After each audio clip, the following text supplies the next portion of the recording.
On behalf of the Professional Baseball Strength and Conditioning Coaches Society, I'd like to welcome you to the PBSCCS Podcast. I'm your host, Chris Messina.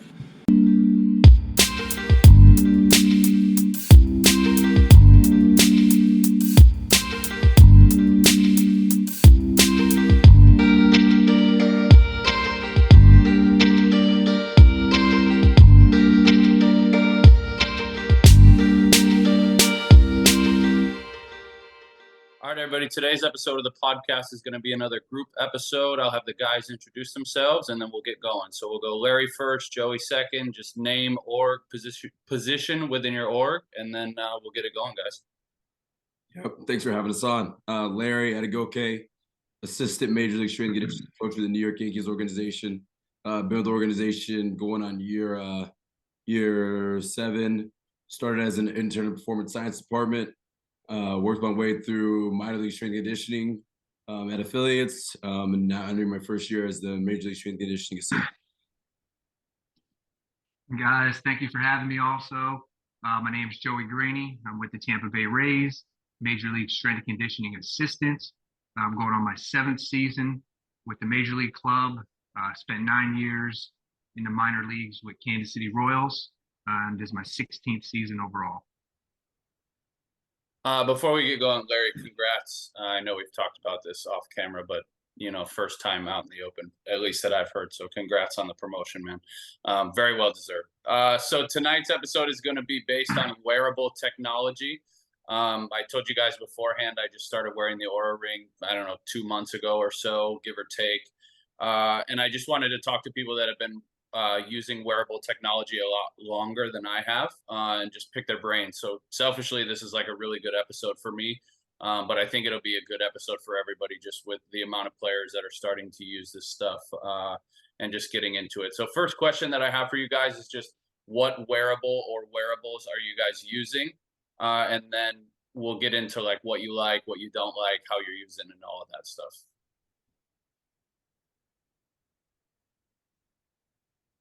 I'll kick it off. I have been wearing Whoop for about 5 years or so, for quite some time now. Definitely one of the original adopters. I was one of the people who was grandfathered in. I've never paid a like monthly subscription fee or anything like that. I paid a one-time fee when I first got it. So I was fortunate on that end of things, but having wearing Whoop for 5 years, I really enjoy it. I think it's great. I think it gives you a lot of information that I'm sure we'll touch on over the course of this Zoom. I do think that a lot of people, when they think about wearable technology, they're like, oh, like Whoop, Oura Ring, Fitbit, etc. I think most people also are wearing things like Apple Watches that have a lot of capabilities that they're not aware of. Apple Watch definitely has heart rate variability metrics, resting heart rate metrics, respiratory rate metrics. It's doing skin temperature and things like that, and blood oxygen levels. So you can even categorize Apple Watches and wearable technology as well. So that's definitely a good one that a lot of people already have access to, that they don't know that they have on them, that can definitely give them some metrics that they're really looking forward to kind of monitoring over a course of time. Yeah, and like Larry said, I've also been a big Whoop believer. I've used it for 2 to 3 years now. I did switch to the Oura Ring about 2 years ago. I found that the Oura Ring is a little more accurate in your resting heart rate and HRV, as well as blood oxygen. But I do like the Whoop for the training aspect. It's kind of tough to wear the Oura Ring when you're gripping the barbell and things like that. But I think that's where the Whoop would come in during any strength training. The Whoop band did move on my wrist a lot, so that was a factor also. And then the Apple Watch also does offer good training variables with heart rate, and I think that's sleep tracking now. So one of the other ones I utilize a lot is the MyZone. It's a polar heart rate monitor, and I use that myself. I put it on some of our players and kind of gauge where they are with their training. So 2 things here right off the bat. First, Larry, you're talking about Apple Watches, and people not realizing, like, we're pretty much getting tracked with everything anyways, right? Like, our phones know a lot about us, our watches know. So like, you might as well dig into all of that stuff, right? Because it's already there. It's like, I'm talking with Kiyoshi about some of our force plate stuff, and there's like, hundreds, thousands, whatever metrics on the force plates, and you look at like 2 or 3 of them, and he's like, "Oh, is this in there? Is this in there?" I'm like, it's all there. We just haven't like dove into it yet. So I would imagine people would probably be surprised with how much info there is on their Apple Watches.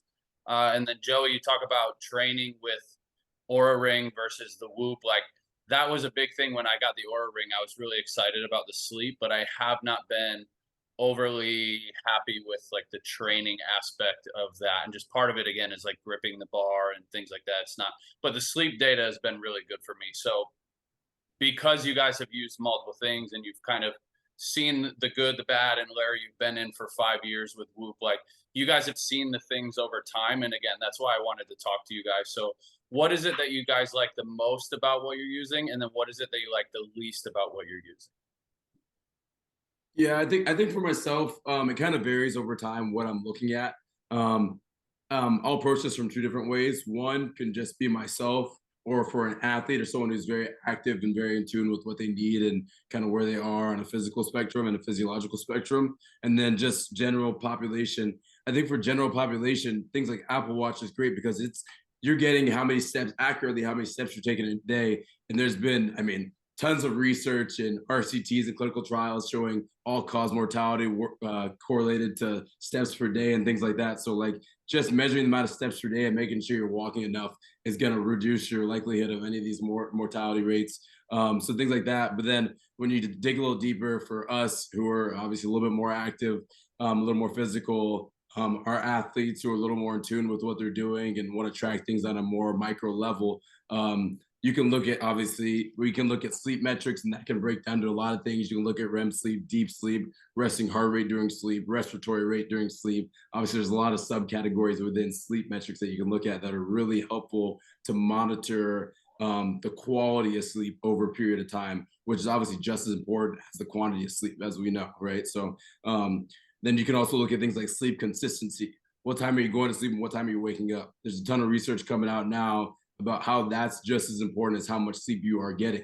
When you're going to sleep, and making sure you're going to sleep consistently at the same time is almost just as important as how much sleep you're getting, right?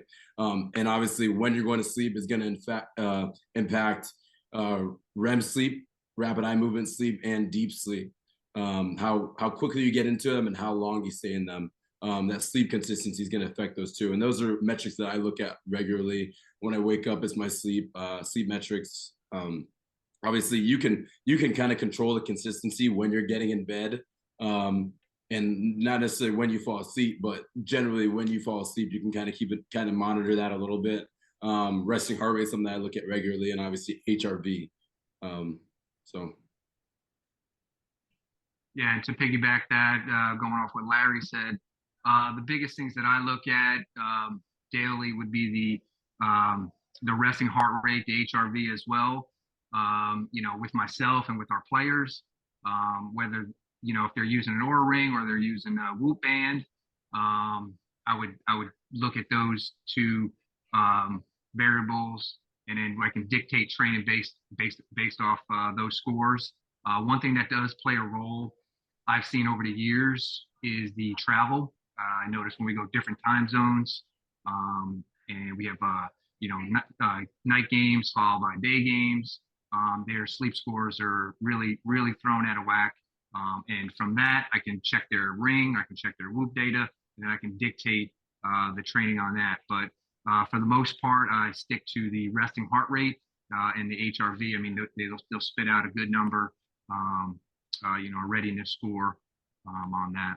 Yeah, and I think that's a good point too, that for me and just for athletes in general, I try to attack things as upstream as possible. So the independent variables, the variables that we can modify ourselves, that we can control, that can give us some downstream effect. So what can we control? We control when we go to bed. We can control our hydration level. Things like that are going to affect our sleep quality, our resting heart rate, our HRV, our respiratory rate. So I think about like, okay, make sure you're getting in bed at a consistent time and staying in bed for a certain amount of time and making sure you're hydrated. And hopefully that leads downstream to some downstream benefits that we're looking for with the resting heart rate, HRV, and respiratory rate, for sure. I have a million absolutely. questions for you guys. Like, I have so many questions just based off this right now. Like, so Larry, you're talking about like controlling sleep, and it's obviously much easier in the off season compared to the in season with us.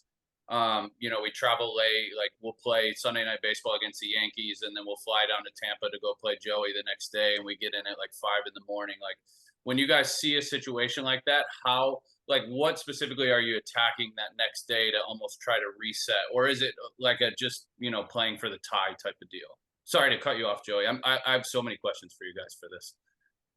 Joey, Yeah, I mean, okay, yeah, I'll take that. Yeah. So in a situation like that with travel, you got day games, or you had a long game, maybe went 3.5 hours every time we come to Fenway. It's usually At least, 3.5, 4 hour game. At least. Yeah, yeah. So in those situations, then it's like, okay, position players really, can we do things? Can we get them into bed? Can we hydrate? Can we get them to bed early enough? Keep the room dark, keep the room cold, hydrate, focus on nutrition. We're using supplementation, magnesium, melatonin, deep breathing drills. Can we do any of that to improve the quality of sleep, what Larry was talking about? But then the following day, say, okay, maybe we do some light activity with some of the pitchers. Maybe do some machine-based conditioning just to get the heart rate up, push the hydration, maybe do some activation work, maybe some explosive med ball work for that day, and then, have them play catch and get out to the bullpen or and get ready for the game. So there's, I don't like taking a day off if their scores are low on their Whoop or Oura Ring. But I monitor their training, give them a little light activity, some activation, some explosive work, and then get ready for the game.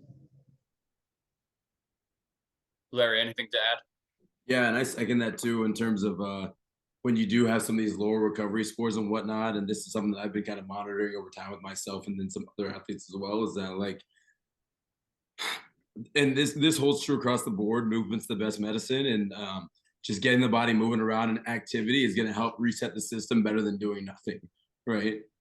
Any kind of acute trauma or acute injury, things like that, a lot of times just moving around is going to be better than lying around and doing nothing, right? If you feel like you got bad sleep or bad this, get up. I mean, a lot of people are reading a lot of the work that Peter Attia and like Angie Huberman are doing, and a lot of the researchers in terms of getting some light in your eyes and things like that. We're starting to learn that, like, okay, like we can do better to reset our circadian system and get our body to wake up on a hormonal level, on a physiological level, if we just do simple things like go outside and get some sun in our eyes. Even if we didn't get the best sleep, like how can I get my body to wake up and feel drowsy if you're tired? Sometimes it's just as easy as walking outside and getting some sun in your eyes and feeling the energy outside. Your body wakes up, right? Your body realizes that, okay, maybe we need to get the sympathetic nervous system going a little bit and get some adrenaline going and get the body ready for its day activity.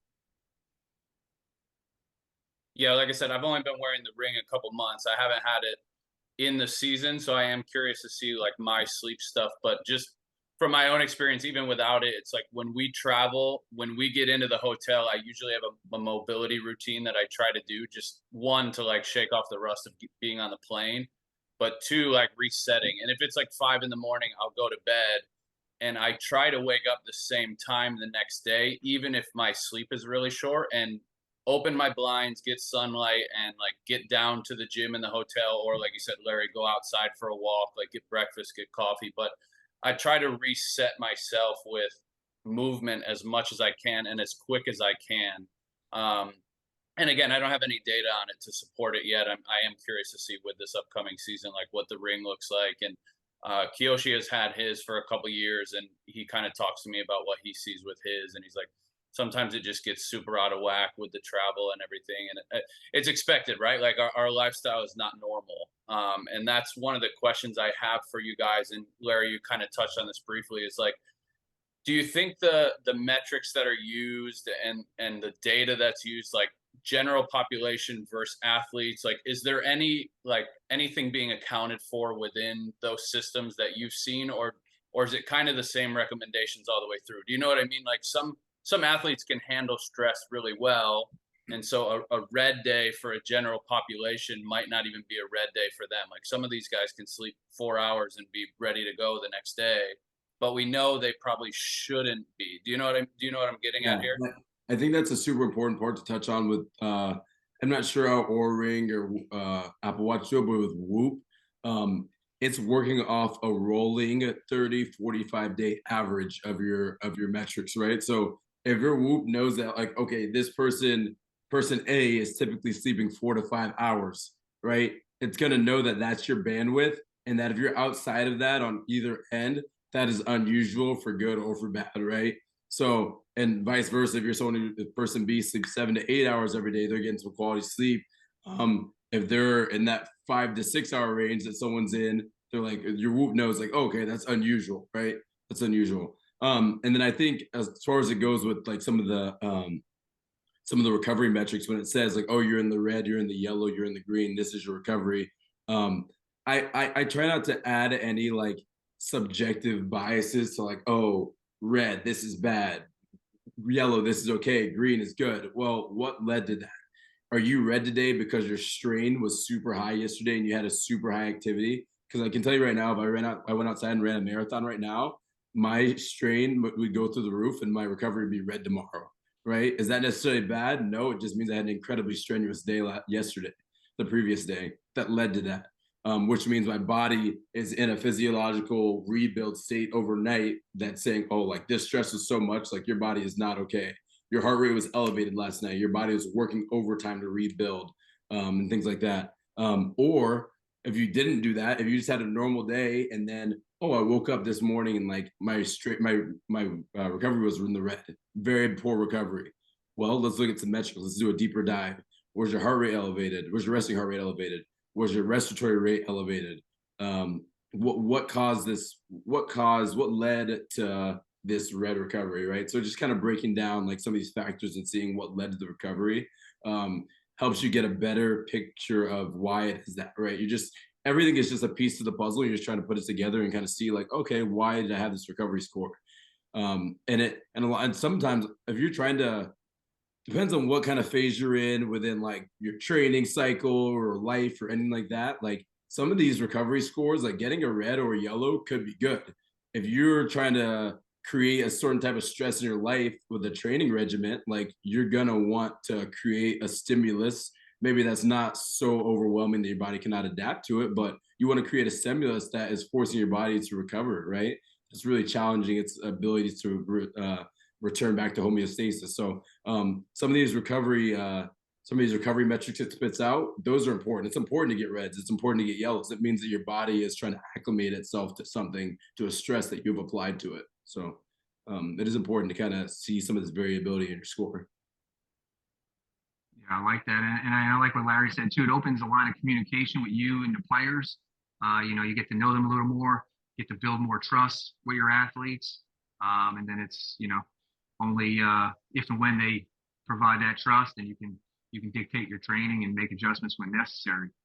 So I think it just opens up a huge line of communication. You're talking about different metrics, and how to best prepare this athlete and to go out and perform. Yeah, when I was in grad school, I was in charge of baseball programming, the whole 9 yards. And in the off season, there was a point where we had like a 2 or 3 week phase that I basically just told them, like, you guys are all going to get crushed by this. And the reason we're doing this is because you're going to have to play when you're tired, right? You're going to have to play when you're not feeling 100%. And tell your significant others, your parents, like, for the next 2 to 3 weeks, you're going to be miserable, but you're going to learn to accept some strain and some stress on your body, and you're going to come out better from this. And so that's going to Larry's point there, right? Is like, these guys are going to have to play in the red during the season. And so sometimes you have to really push through those yellows, through those reds, and like put some strain on the body and learn to just adapt to it. And this is probably a whole can of worms and maybe another episode somewhere else, but like, some of these guys go to private settings and they never really get pushed, right? They never really hit that point where they're like, you don't want to say their breaking point, right? But a very stressful point. And it's like, we always have to train when we're fresh. We always have to do this when we're fresh. But the reality is, like, I talked to guys this year and they're like, dude, even in April, nobody's 100%. You know what I mean? Like they just went through spring training. They just went through all day games. Now they have to flip their schedule to night games. They get on board with night games, and then it's like, all right, we're back to day games. Like there's nobody that's really ever 100% that they're playing, and sometimes you have to like be able to push through the red, right? And we're never going to the manager and like, hey, this guy's whoop score was like really bad, so like he shouldn't play tonight, right? So it's like finding other ways to work around that, and like, hey, this guy's whoop score was red, like maybe he shouldn't take early BP today, or he shouldn't take early ground balls. And you hate to take away practice from guys, and sometimes you can't. And then it goes to Joey, your point earlier of like, let's just get him some med balls, get him something to get him moving, and like just prepare for today. And I think that's a big thing in the big leagues is like preparing for today is not always what's right for preparing for a week from now, but like today's game is the most important. And so sometimes you have to weigh those things. Have you guys seen that? Like a guy comes in with the red and like freaks out, or is that like not really a thing? Yes and no. I think so. There's something that also that needs to be differentiated too. When I look at some of the recovery scores, you have to look at mechanical stress and CNS stress, or different kind of physiological or cognitive stress, right? So obviously we know mechanical stress, muscle stress. Body is literally trying to recover from physical stress that was accumulated over a certain period of time. Then there's distress, a cognitive stress that we all incur in our life, right? GM calls you right now and says, "Oh, you need to go get on a plane and visit these 5 guys the next 5 days. We need to figure out what the hell's going on with them." And you're like, "Oh shit, that's a different kind of stress. That can put you in the red easily," right? Because that has your body as a physiological response to that and puts you in a state of flight or flight, which is going to absolutely shoot your HRV down and shoot your resting heart rate up. So that's something that can literally put your recovery in the red. Is zero mechanical stress, which I see this all the time because I have corporate clients that they don't even exercise. There's no mechanical stress. It literally is cognitive stress in their life that is causing them to be in the red. And it has nothing to do with exercise and physical activity. It's just stress in their life, distress, bad stress that's causing their body to like shut down and sit in this state of like, either like autonomic nervous system is just not even in the right state, or like they're just constantly battling things that like their brain cannot function. It's causing their body and their hormones to not be in a good spot, right?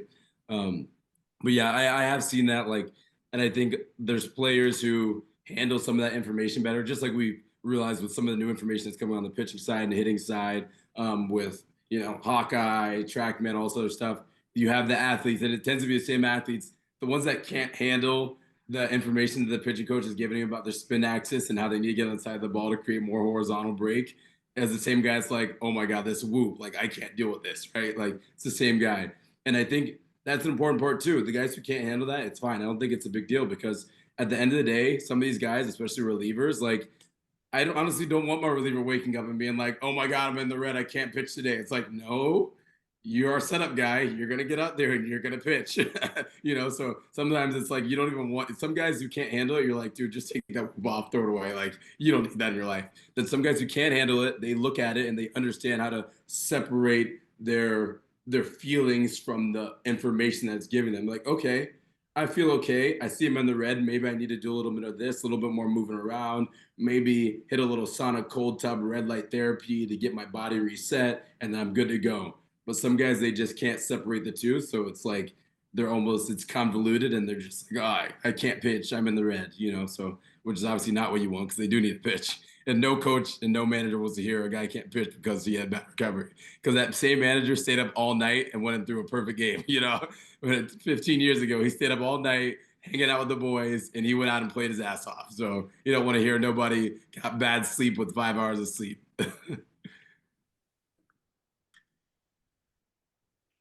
Joey, how Yeah, about all on you? good points. All good points. And one thing also, which both the Aura Ring and the Whoop Band will pick up, and you can tell if a guy's getting sick, if he's coming down with a cold. I know during COVID times, we've had players be able to track, exactly which day they tested or they had COVID symptoms.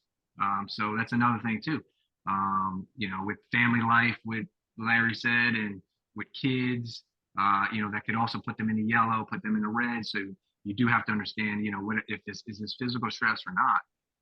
But the other thing would be sickness too. If a guy's coming in, he's got a runny nose, coughing, we can look a couple days back and we can say, okay, oh, you did have a respiratory spike on this day.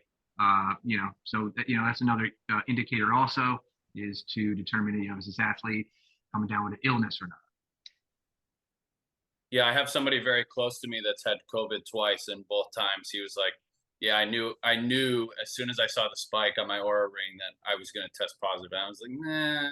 Like after the first time he told me, and then the second time he had the same spike, and he's like, I'm going to test positive, and then sure enough, tested positive. So I know, or at least I think they were using it in 2020 in the bubble with the NBA, and that was kind of what put Aura Ring really, really on the map. I think was they were using it. I might be misspeaking here. I hope I'm not, but I think they were using it in the bubble with the NBA guys, and they were trying to track sickness that way with them. So PJ as well with golf. PJ was using Whoop with golf. PGA is partnered with golf, and they were monitoring a lot during COVID times and after for their athletes to see if they have any precursors or anything along those lines of COVID and whatnot to catch it early on. Yeah, and I know from my personal perspective, I'm usually about a 13, respiratory. And when I did come down with COVID, I was at like 18. So it did spike pretty much. And my readiness score was like 32. So just completely off the charts. Yeah.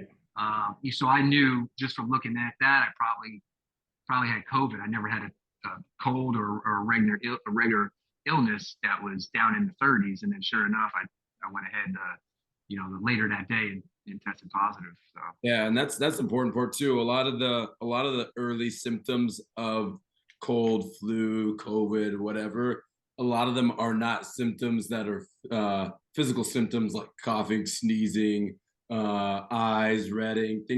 Most of it's physiological to start, right? Your body is fighting off something early on, and it's elevating your heart rate for extended periods of time to fight whatever bacteria, disease, infection off. So a lot of the first response of your body to illness and sickness is a physiological response along those lines of the heart rate and things like that. So that's a good way to catch things early on. Joey, every time you post your Whoop or your Aura score on Instagram, I'm like, this guy's in elite shape. That resting heart rate. I only post the good ones.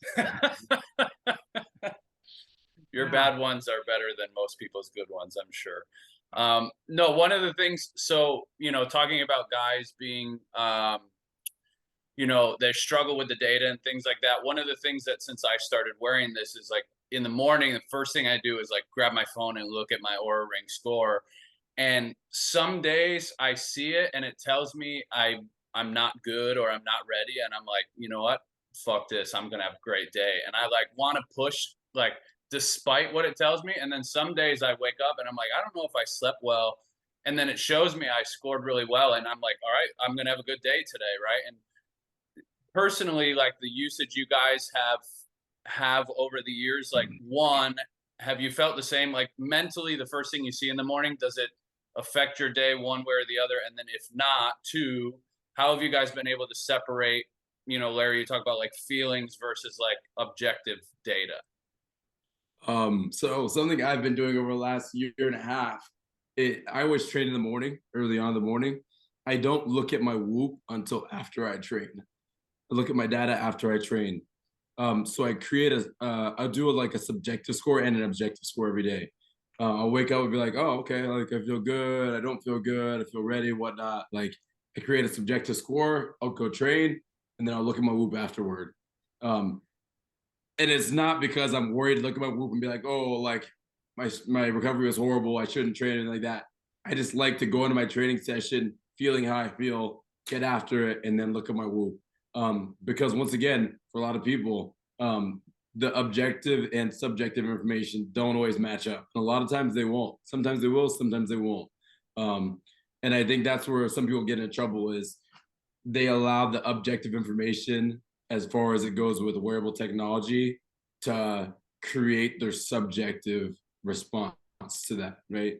And that's just an expectations versus reality thing where they have these the expectations of like, oh, I feel great and whatnot. I'm gonna be all this and all that. And the reality is their metrics are low, and then it changes their expectations, and they convince themselves that they don't feel good. So I try my best to just go into my workout without looking at my whoop and then looking at it after.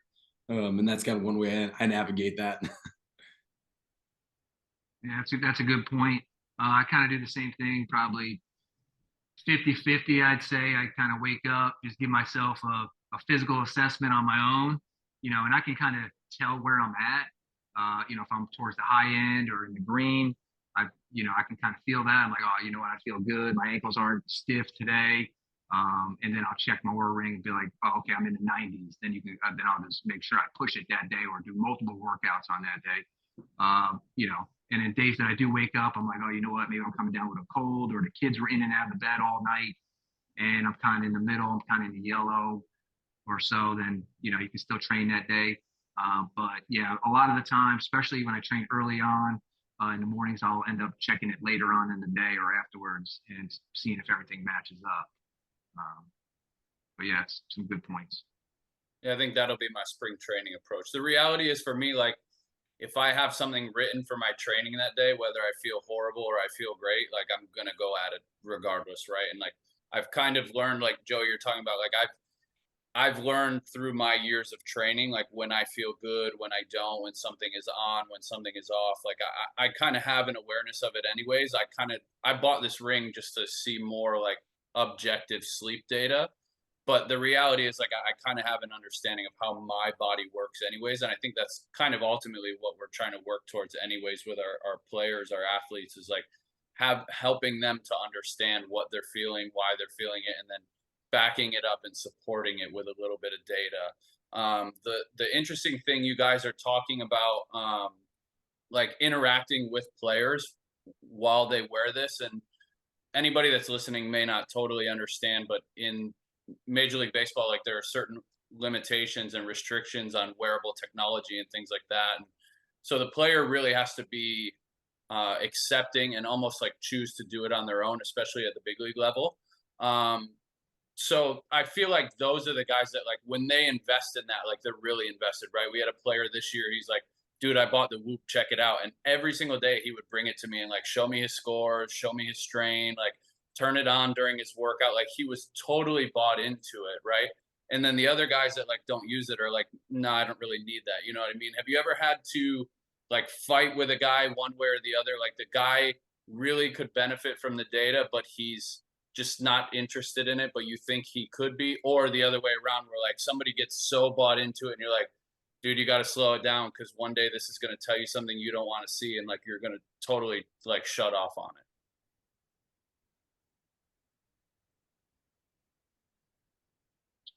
From my perspective, at the major league level, I haven't had that.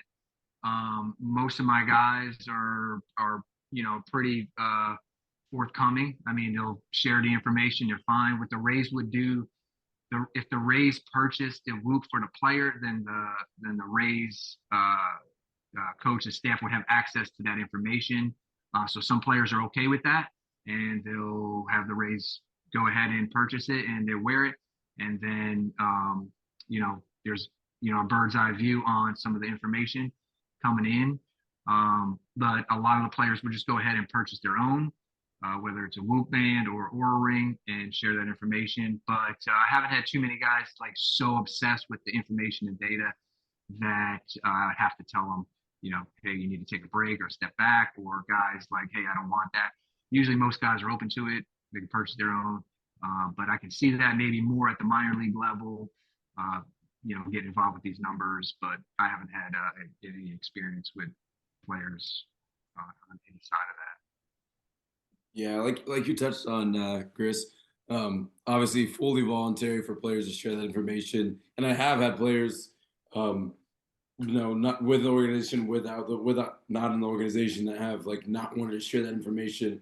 That I've had plenty who are very forthcoming with information, and have asked plenty of good questions about how they can modify or manage some of these variables within their life to help themselves whether become more fit, get better sleep, have better recovery scores, whatever it may be. I think there's a lot of value to that for some athletes. I mean, obviously, there's a big gray area, especially within the MLB and MLBPA. Like about like how much a coach should know about a player's, physiological stuff like that, and who you can share it with. So like, there's definitely a gray area. But a player wants to have a conversation about it. I'm so open. I love it. It's something that I'm passionate about. I've been wearing mine for many, many years. And it's something that I've experimented anecdotally on myself for, I'm doing ridiculous things, right? Like whether it's with alcohol, whether it's with training, whether it's with sauna, cold tub, red light stuff. I've done all sorts of stuff to see how quickly I can recover from different stimulus or stimuli and things like that. So I definitely have some little, I hate calling them biohacks because it makes it sound like you're not doing something that's real, but I have a lot of different tricks that I've tried and utilized that I feel like really help with recovering and bouncing back from different types of stresses. So if an athlete's willing to like share his information or talk about it loosely, I do like that too. I don't need to see his information to give him some good advice. If he's like, oh, my resting heart rate is elevated. Well, okay. Well, so either you may be getting sick. Is your blood volume down? Are you dehydrated? So your heart has to beat more per minute in order to eject the same output of blood to get the cardiac output it needs. So, there's a lot of ways to look at it. So I don't always need to see the information in order to give them good advice. Sometimes it's just very broad questions like, oh, this, that, and I give them some very general guidelines that can fit, really help anybody, getting to sleep at a better time, drink more water, things like that. So, and those are things we all preach to all our athletes anyway, whether they wear a whoop or anything like that, right? So there's general guidelines that we as coaches and strength coaches and healthcare providers give our athletes that will help all of them, whether they wear wearable technology or not. Yeah, and just to piggyback on that real quick, we even used it for one of our players. We noticed that when he would eat later at night, his sleep scores would be terrible. And he wouldn't even feel the best. So we said, okay, listen, he's one of our starting pitchers. Instead of eating at 11 o'clock at night with everybody else, when you're not pitching, come on in like the second inning, eat a meal, and then go back out to the dugout. And that's what he does. I mean, he, until the game that he pitches in that game, then he'll have a meal after the game. But the rest of the time, he's going to eat probably around 7 o'clock at night. And, that's one of our starting pitchers. So, and we found the information. We said, look, this is probably ideal for you. He's open to it. And sure enough, he liked it. All right, everybody, that's going to conclude part one of our two-part episode with Larry and Joey. I hope you enjoyed this one. I wanted part one to be more of an introduction into the wearable technology that they are using and what they like and they don't like about those pieces of equipment. And so the next part two, will be more, tricks of the trade and how they're really using it to adjust training. And then even a bit of a YouTube presentation on some of the data that Larry has from his Whoop from over the past 5 years of using it. So be sure to be on the lookout for that one. 3 things that I took from the guys in this episode. Movement is usually better for resetting the system over choosing to do nothing. Using data from wearables can help open additional lines of communication with your athletes, and avoid including your own bias when evaluating metrics from wearable technology. With that being said, I hope you enjoyed this episode, and we'll talk to you again on the next one.